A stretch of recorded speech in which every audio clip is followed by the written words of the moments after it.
Women have been neglected for most of history. Throughout history, there have been times when women were considered inferior to males. This is typically, and thankfully, false. Women are equally capable of leading, fighting, and doing any necessary task. These are some of the unusual, yet remarkable female cartel leaders who did whatever was necessary. Hello everyone, and welcome to another video. Today we'll be looking at the 7 most famous female cartel bosses. Let's get started.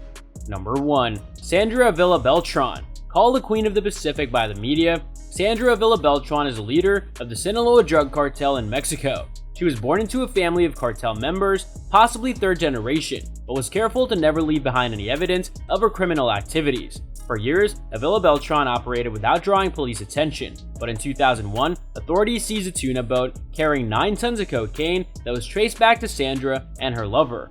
A few months later, police suspicions were mounted when she reported that her teenage son was kidnapped for a $5 million ransom.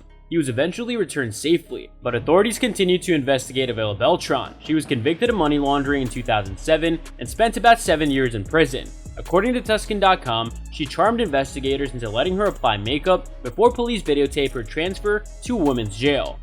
Number 2. Enedina Arellano Felix. A distant relative of Sandra Avila Beltran, Enedina Arellano Felix is considered by the Drug Enforcement Administration, the DEA, to be the world's first female drug lord. As a girl, Enedina wanted to become the queen of a carnival in Mazatlan, but because of her family's drug trafficking activities, those dreams were never realized. She began leading the Tijuana cartel after her brother, Eduardo Arellano Felix, was arrested in 2008. Previously, she worked for the cartel behind the scenes as a money launderer, which she had done to some degree since she graduated with a bachelor's degree in accounting from a private university in Guadalajara. Now known as the boss, the godmother, the narco mother, Enedina Arellano Felix has managed to survive the fall of her brothers and the widespread takedowns of cartel's bosses in Mexico.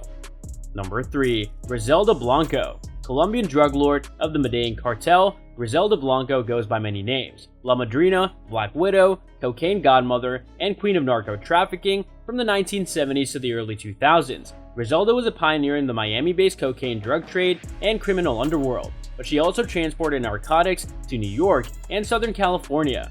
Over the course of her criminal career, it is estimated that she was responsible for about 200 murders, and she started early. At just 11 years old, Blanco allegedly kidnapped and attempted to ransom a child from an upscale neighborhood in Colombia. When the child's parents did not take her seriously and refused to pay the ransom, Griselda shot the child. Thus, it's no surprise that Blanco's gangsters and their rivals had a violent way of conducting business.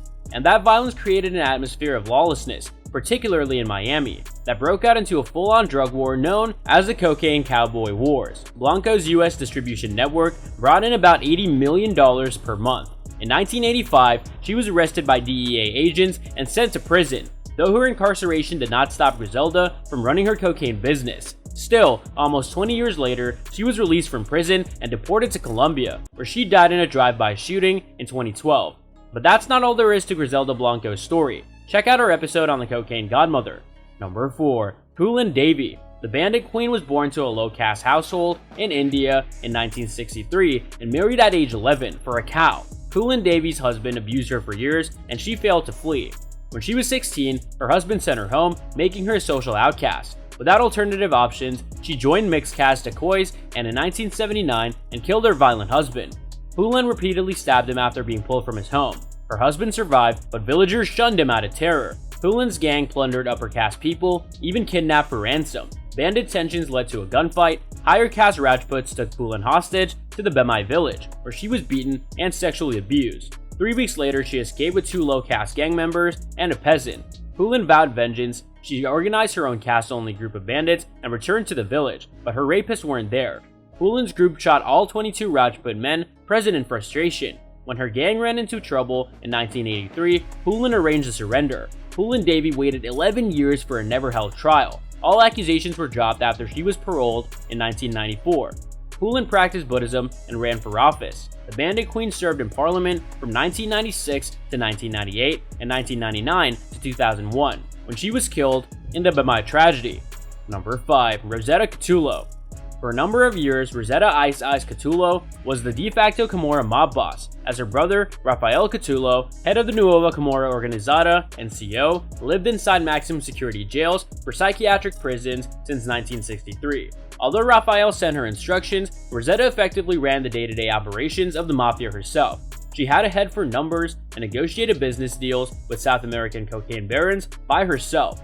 In the early 1980s, Rosetta ordered a hit on police headquarters, but ultimately failed to blow it up as intended. Not long after, a police raid on her stronghold sent Rosetta onto the lam. She escaped with the help of a local priest who hid her under a rug in a car and drove past police checkpoints. For the next 10 years, she was not seen in public. Instead, Rosetta directed mob affairs from a series of safe houses in different cities. After years of searching, the police finally found her hideout in 1993. Tired of living a fugitive life, Rosetta gave herself up without a fight. However, she claimed innocence at her trial, which was corroborated by her brother and other gang members. In the end, Rosetta Catulo only served 5 years in prison. Number 6. Charmaine Roman. After arresting Charmaine Roman in 2013, Central Florida police learned that she was not just involved in a violent Jamaican marijuana trafficking ring. Charmaine was the kingpin. Prosecutors alleged that Roman laundered millions of dollars in drug money at the Wynn Casino in Las Vegas and through an inactive concert promotion company called Sure Thing Investments. Authorities seized 3,200 pounds of marijuana, guns, cars, and $200,000 in cash from her operation. Number 7. Jamecker Thompson. During the height of the 1980s crack epidemic, Jamecker Thompson, dubbed the Queenpin, rose to the top of the Los Angeles cocaine trade. In her youth, Jamecker was kicked out of her home and had to find a way to support herself. She struck a partnership with Anthony M. Daff Mosley, an older man who ran a lucrative cocaine trafficking business. They later married and had a son together. When Mosley was killed in a drive-by shooting, Thompson was devastated, but she persevered. In addition to expanding her cocaine trafficking business across the United States, she also invested in an LA-based hair business that sold products to celebrities. For a time, she dated a man nicknamed Cheese, but when they broke up, he ratted her out to authorities. Jamecker spent the next 2 years of her life on the run, but in 1993, her son's 6th grade graduation ceremony was set to take place. When she came home to support her son, police were waiting for Jamecker at the ceremony and arrested her. The Queenpin served time in a maximum security prison until 2005, but is now an evangelical minister at Second Chance Ministries in South Central Los Angeles. Her ministerial mission is to show others that they always have a second chance in life through God. So that's all from today's video. If you enjoyed it, remember to leave a like, subscribe, and ring that bell icon so you never miss our upcoming videos. And don't forget to share your thoughts in the comment section below. Stay tuned, and we'll catch you in the next video.